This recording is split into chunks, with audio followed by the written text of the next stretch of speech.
നമസ്കാരം. പുതിയ വീഡിയോയിലേക്ക് സ്വാഗതം.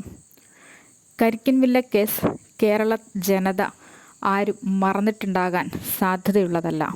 കാരണം കേരളം കൊലപാതകങ്ങളുടെ ഒരു പ്രത്യാഘാതത്തിൽ നിന്ന് മാറാത്ത വിധം അത്രമേൽ ക്രൂരമായി കൊലപാതകം നടത്തപ്പെട്ട ഒരു കേസായിരുന്നു കരിക്കിൻവില്ല കേസ്. കരിക്കിൻവില്ല കേസ് പ്രതി റെനി ജോർജ് മറ്റ് 3 കൂട്ടുകാരുമായി ചേർന്ന് നടത്തിയ അതിക്രൂര കൊലപാതകമായിരുന്നു കരിക്കിൻവില്ല കേസ്. KC ജോർജ് എന്നറിയപ്പെടുന്ന ഒരു വ്യക്തിയും കരിക്കിൻവില്ല കേസ് പ്രതി റെനി ജോർജിൻ്റെ ബന്ധുവായിരുന്നു KC ജോർജ്. KC ജോർജും ഭാര്യയും തനിച്ചായിരുന്നു. ഭാര്യ കുഞ്ഞമ്മയും തനിച്ചായിരുന്നു താമസം. അവർക്ക് മക്കളുണ്ടായിരുന്നില്ല. അങ്ങനെ റെനി ജോർജ് അവിടെ സന്ദർശിക്കുക പതിവായിരുന്നു. മദ്രാസിലെ മോൻ എന്നായിരുന്നു റെനി ജോർജ് അറിയപ്പെട്ടിരുന്നത്. കാരണം മദ്രാസിലായിരുന്നു റെനി ജോർജ് താമസം ആക്കിയിരുന്നത്. റെനി ജോർജിൻ്റെ ഫാദറും മദറുമൊക്കെ ജോലി സംബന്ധമായി കുറച്ച് മാറിയായിരുന്നു താമസിച്ചു വന്നിരുന്നത്.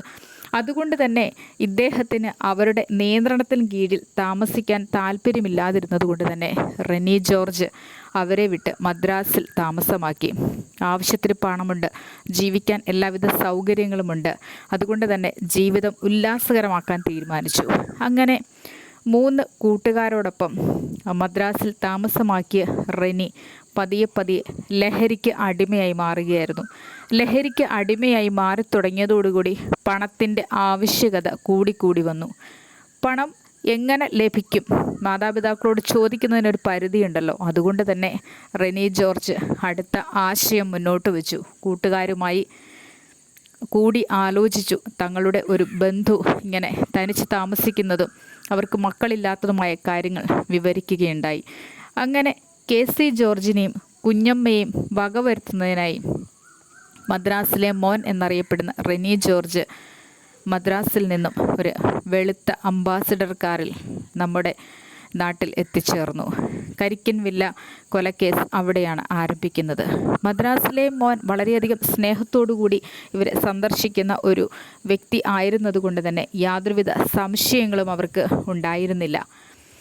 ഇവിടെ വളരെയധികം നിർണായകമായ ഒരു മൊഴി രേഖപ്പെടുത്തത്തക്ക വിധത്തിൽ ദൈവം അവിടെ അവശേഷിപ്പിച്ച ഒരു വ്യക്തിയായിരുന്നു ആ വീട്ടിൽ ജോലിക്ക് വന്നുകൊണ്ടിരുന്ന ഗൗരി എന്ന ഒരു വീട്ടുവേലക്കാരി.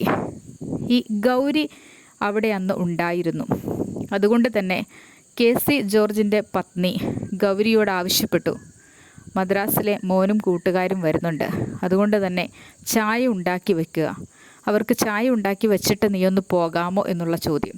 അവർ അത് വളരെയധികം സ്നേഹത്തോടുകൂടി സ്വീകരിച്ചു. ഇവർക്ക് ചായയൊക്കെ ഉണ്ടാക്കി വെച്ചു. തൻ്റെ പണി പൂർത്തിയാക്കി അവർ സ്വന്തം വീട്ടിലേക്ക് മടങ്ങി. യാതൊരുവിധ അസ്വാഭാവികതയും തോന്നിയില്ല. പിറ്റേ ദിവസം കാലത്ത് പണിക്കായി അവരെത്തിയപ്പോഴാണ് മുറിക്കുള്ളിൽ മരിച്ച നിലയിൽ 2 പേരെയും കാണപ്പെട്ടത്. തുടർന്ന് നടന്ന അന്വേഷണങ്ങൾക്ക് നേതൃത്വം വഹിച്ചത് ഗോപാലൻ ആചാര്യയും സിബി മാത്യൂസ് എന്ന പ്രസിദ്ധനായ പോലീസ് ഓഫീസറുമായിരുന്നു. ആ പോലീസ് ഓഫീസറുടെയൊക്കെ മികവ് കൊണ്ട് തന്നെ ഈ കൊലപാതകം ചുരുളഴിയപ്പെടുകയായിരുന്നു.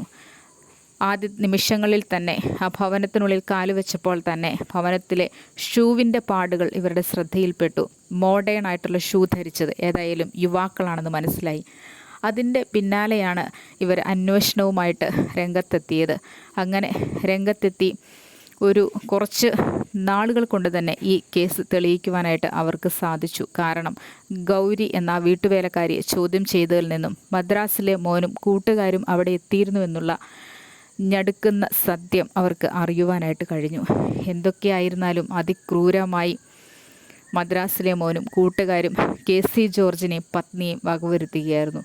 KC ജോർജും മദ്രാസിലെ മോനും തമ്മിൽ നല്ല ബന്ധം ഉണ്ട്. എന്നാൽ 4 പേരും തീരുമാനിച്ച് ഉറപ്പിച്ചു വന്നതായിരുന്നത് കൊണ്ട് തന്നെ വന്ന് കയറി ആസൂത്രണം നിറവേറ്റുകയായിരുന്നു അവരുടെ ലക്ഷ്യം. KC ജോർജിനെ തലയ്ക്ക് അടിച്ച് പുറകിൽ നിന്നും കൊലപ്പെടുത്തുകയും കുത്തുകയും ഒക്കെ ചെയ്ത് കൊലപ്പെടുത്തി. കുഞ്ഞമ്മയും അതുപോലെ തന്നെ വെള്ളം എടുക്കാനായിട്ട് അകത്തുപോയ കുഞ്ഞമ്മയും അതുപോലെ തന്നെ വകവരുത്തുകയാണ് ചെയ്തത്. എന്തൊക്കെ പറഞ്ഞാലും കേരള പോലീസിൻ്റെ നിശ്ചയദാർഢ്യത്തിന് മുന്നിൽ കൊലയാളികൾ പിടിക്കപ്പെടുകയായിരുന്നു ചെയ്തത്. കൊലയാളികളെ അല്പനാളുകൾക്കുള്ളിൽ അങ്ങനെ ശിക്ഷയുടെ കാലാവധിയുമൊക്കെ നീണ്ടുപോയി. അവർ ജയിലിൽ അടയ്ക്കപ്പെട്ടു. ഏതായാലും അവരുടെ ശിക്ഷ കാലയളവൊക്കെ തീർന്ന് വെളിയിൽ ഇറങ്ങുന്ന നേരത്ത് ഇടയ്ക്കൊക്കെ പരോളിനിറങ്ങുമായിരുന്നു. അങ്ങനെ എവിടെയോ ഈ കരിക്കൻ വില്ല കേസ് പ്രതി റെനി ജോർജിന് ഉള്ളിൽ ഒരു മാനസാന്തരം ഉദിക്കുകയാണ് ഉണ്ടായത്.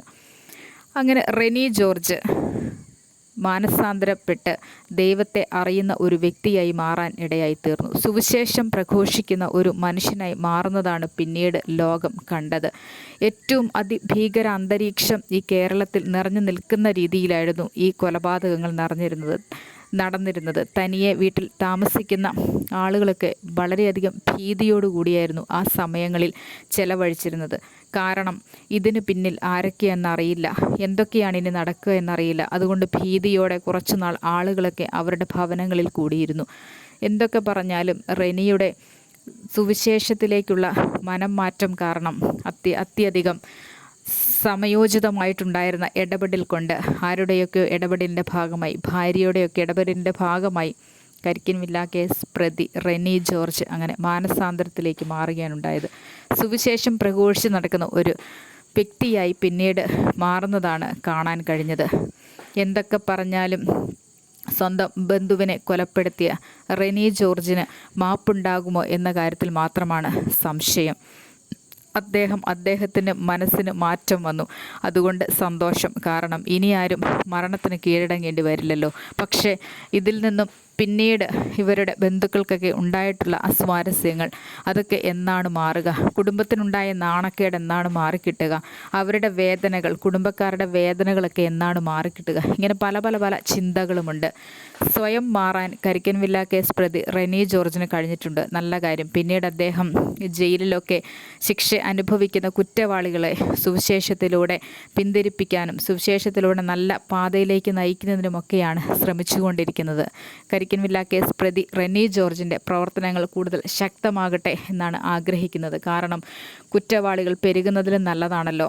ഇന്നത്തെ കേരളം വെച്ച് നോക്കിയാൽ കുറ്റവാളികളുടെ എണ്ണം കൂടിക്കൊണ്ടിരിക്കുകയാണ്. റെനി ജോർജിനെ പോലെ മനസ്സിന് മാറ്റം വന്നുകൊണ്ട് നല്ല പാതയിലേക്ക് പോകാൻ ഓരോരുത്തർക്കും കഴിയട്ടെ എന്നാണ് ആഗ്രഹിക്കുന്നത്.